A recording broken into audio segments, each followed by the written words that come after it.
መንግስት እያደረጋቸው ያሉ የህግ ማሻሻያዎችና ኢትዮጵያን ወደ ኋላ ሊመልሱ ይችላሉ ተብለው የተሰጉት ስጋቶች የህግ ማሻሻያዎቹ በጥቅሉ ከ7 ዓመታት በፊት በተፈጠረው የፖለቲካ ስርዓት ለውጥን ተከትለው የመጡ ነበሩ። ባለሙያዎች ቡድን ውስጥ አባላት የነበሩ አካላት ወደ ዲሞክራሲ የሚደረግ ሽግግር ተካሂዷል ሲሉ ለቢቢሲ ቢናገሩም የዲሞክራሲ ሽግግሩ የሚተረጎመው አንድ አምባገነን መንግስት ወደ ዲሞክራሲ ለውጥ አደርጋለሁ ብሎ ቃል ሲገባ ነው። ዲሞክራሲ ቃል መግባትን ግን አዲስ ነገር አይደለም። አዲስ የሆነው ለመጀመሪያ ጊዜ ታማኝ በሆነ መንገድ ቃል ተገብቶ ግን ተግባር ላይ ሲውል የሆነው ነገር ሌላ ሆኖ የተገባው ቃል ተቀልብሶ ያ የተገባው ቃል የዓለም አቀፍ ማህበረሰቡን ለማሳመንና አዲስ እንደመጣ መንግስትነቱ በህዝቡ ዘንድ ቅቡልነትን ለማግኘት ብሎ የተደረጉ ማሻሻያዎች ብቻ ነበሩ።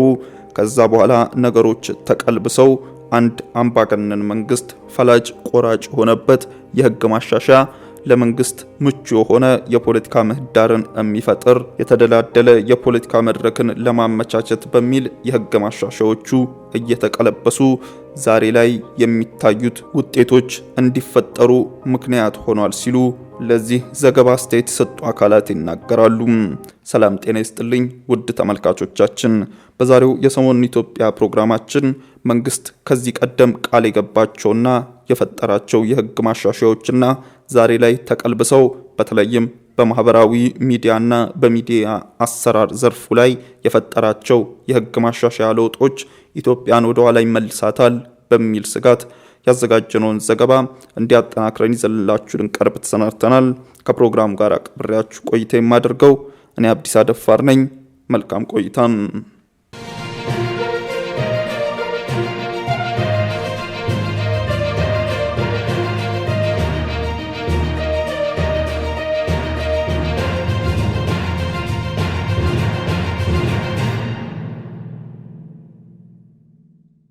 ባለፈው ሳምንት አጋማሽ መንግስት የህዝብ ተወካዮች ምክር ቤት አባላት ካሉ መሰብሰቢያ መካከል አንዱ የሆነው 52 ቁጥር አዳራሽ በሰዎች ተሞልቶ ነበር። በስብሰባው አዳራሹ የህግና የሚዲያ ባለሙያዎች እንዲሁም የሲቪል ማህበረሰብ ድርጅት ተወካዮች ተገኝተዋል። እነዚህ ሰዎች በአዳራሹ የተገኙት የመገናኛ ብዙሃን አዋጅ ረቂቅ ማሻሻያ ላይ ህዝባዊ ውይይት ለማድረግ ነው። ከአንድ ወር ገደማ በፊት ለምክር ቤቱ የቀረበው ይህ ረቂቅ አዋጅ የአካሄድና የይዘት ግድፈት በስፋት በሚስተዋልበት መሆኑን 14 የሲቪክ ማህበረሰብ ድርጅቶች በጋራ በወጡት መግለጫ ጠቁመው ነበረ።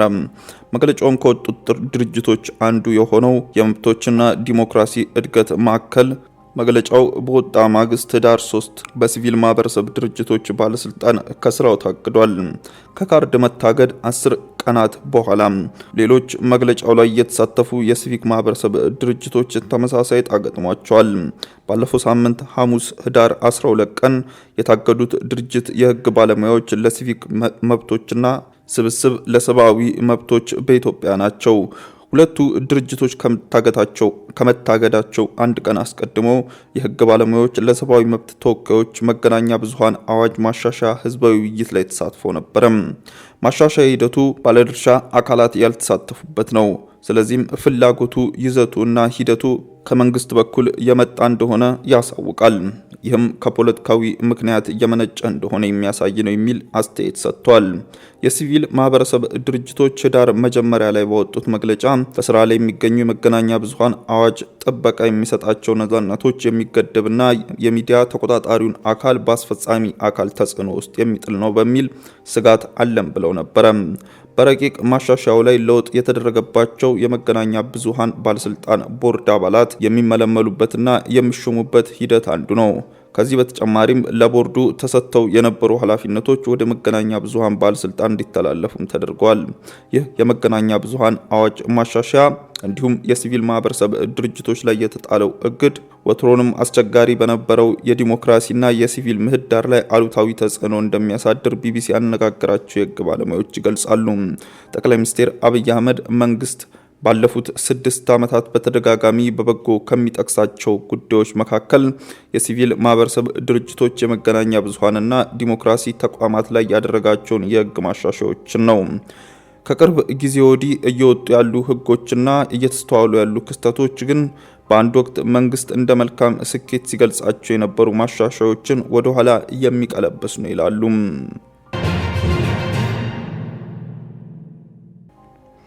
የህግ ማሻሻያው እንዴት ተጀመረ? ጠቅላይ ሚኒስትር አብይ አህመድ ወደ ስልጣን በመጡበት ጊዜ በበርካታ ጉዳዮች ላይ ማሻሻያዎችን ለማድረግ ቃል ገብተው ነበረ። ከነዚህም መካከል አንደኛው የህግ ማሻሻያዎችን ማድረግ ነበረ። መጋቢት 24 ቀን ጠቅላይ ሚኒስትር አብይ አህመድ የሀገሪቱ መሪ ሆነው ሲሾሙ በሀገራችን ዲሞክራሲ እንዲያብብ፣ ነጻነትና ፍትህ እንዲሰፍን፣ የህግ የበላይነት እውን እንዲሆን አስፈላጊውን ማሻሻያ በማድረግ በዘርፉ ያለውን ክፍተት እንሞላለን ማለታቸው ይታወሳል። ከዚህ ንግግራቸው 3 ወራት በኋላ በፌዴራል ጠቅላይ አቃቢ ህግ ስር የህግና ፍትህ አማካሪ ጉባኤ ይቋቋማል። ጉባኤው ከአዲስ አበባ ዩኒቨርሲቲ የህግ ትምህርት ቤትና ከሌሎች ቦታዎች የተወጣጡ 13 አባላት አሉትም። በወቅቱ የፌዴራል ዋና አቃቤ ህግ የነበሩት አቶ ብርሃኑ ጸጋዬ ጉባኤው በፍትህ ስርዓት ውስጥ እንደ ችግር የሚነሱ ህጎችን በመለየትና ጥናት በማድረግ የለውጥ ሀሳቦችን በማቅረብ የማማከር ስራ ይሰራል ብለው ነበረ። አቶ ብርሃኑ አክለውም የ3 ዓመታት የቆይታ ጊዜ እንዲኖረው ታስቦ ለተቋቋመው ጉባኤ መንግስት በጀት እንደሚመድብ መናገራቸው ይታወሳል። በጉባኤው ስር ህጎችን የማርቀቅ ኃላፊነት የተሰጣቸው የባለሙያዎች ቡድኖች ወርኪንግ ግሩፕስ ተቋቁሞ ነበረ።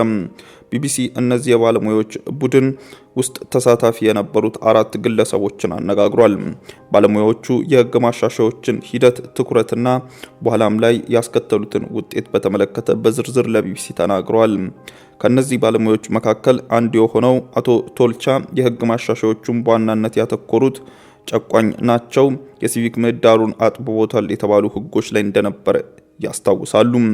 ሌላኛው የባለሙያዎች ቡድን አቶ ሚዛን ከዲሞክራሲ ስርዓትና ከሰብአዊ መብት ጋር ጥብቅ ቁርኝት ያላቸው ህጎች ችግር ነበረባቸው ይላሉ።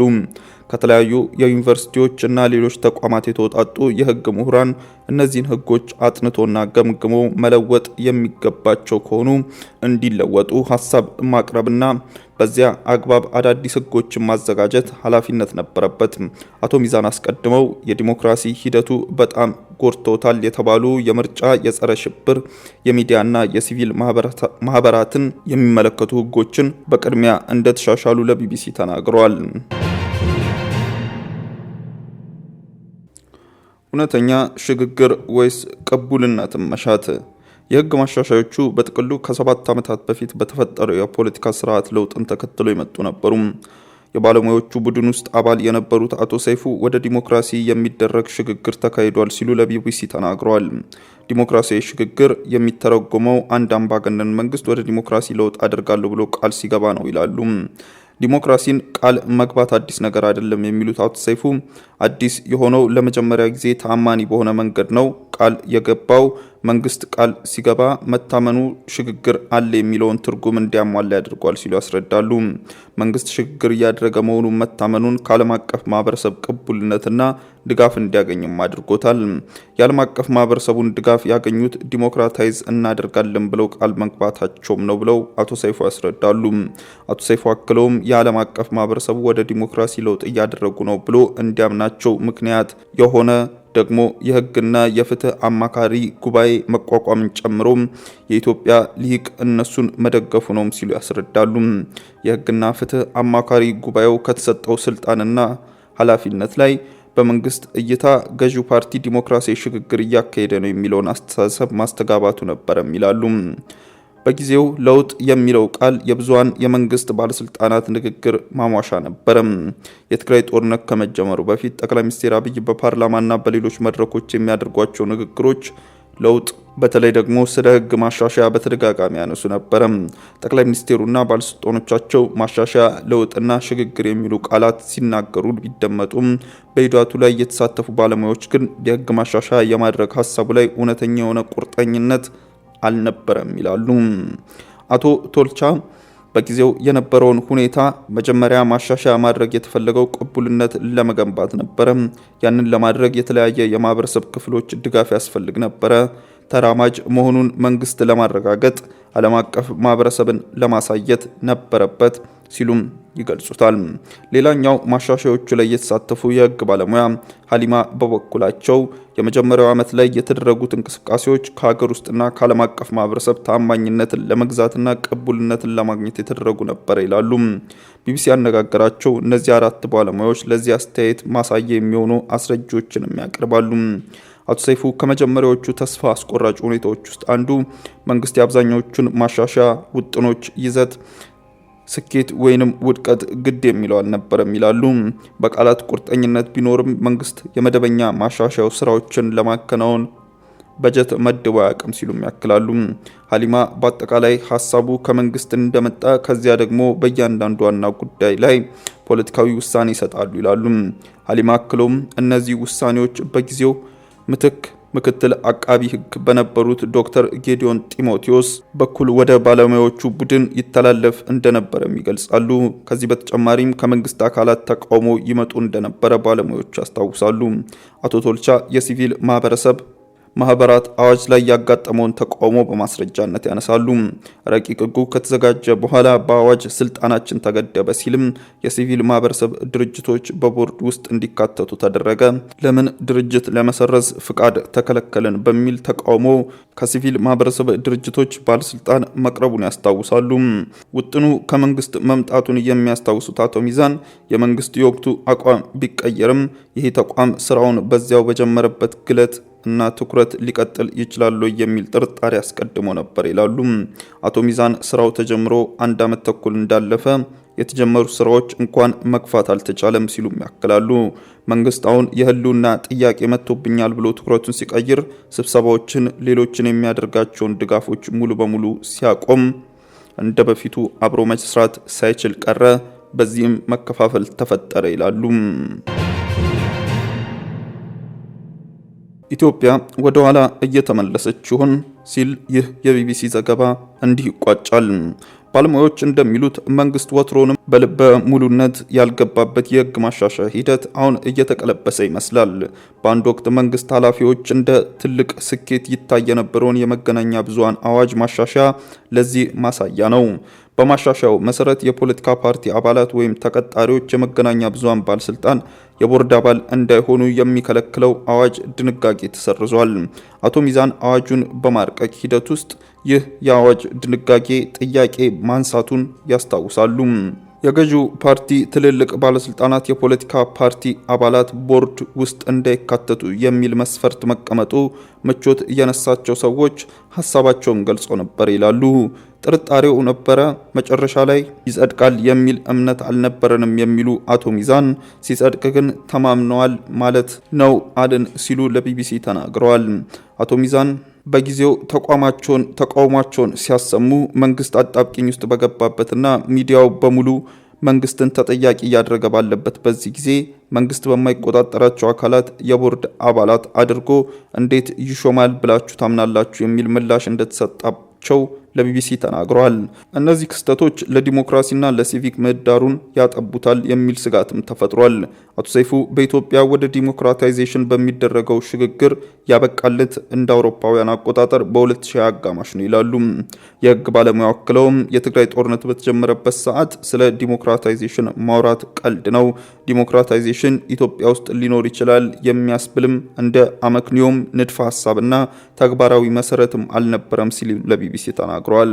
በፌዴራል ደረጃ የሚታየው የግለሰብ ፈላጭ ቆራጭነት በደንብ እየተጋለጠም ነበረ የሚሉት አቶ ቶልቻ ከዚህ የባሰም እርምጃ ወደፊት እንደሚመጣ ጠብቃለሁ ይላሉ።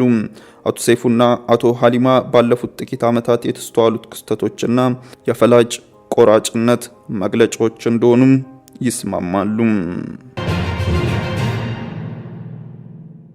ውድ ተመልካቾቻችን በዛሬው የሰሞኑን ኢትዮጵያ ፕሮግራማችን ይዘንላችሁ የቀረብነው ዘገባ ይህንን ይመስል ነበረ። ከፕሮግራሙ ጋር አብሬያችሁ ቆይታ ያደረኩት እኔ አብዲስ አደፋር ነበርኩ። ከሌሎች የኬሎ ሚዲያ ፕሮግራሞች ጋር መልካም ቆይታም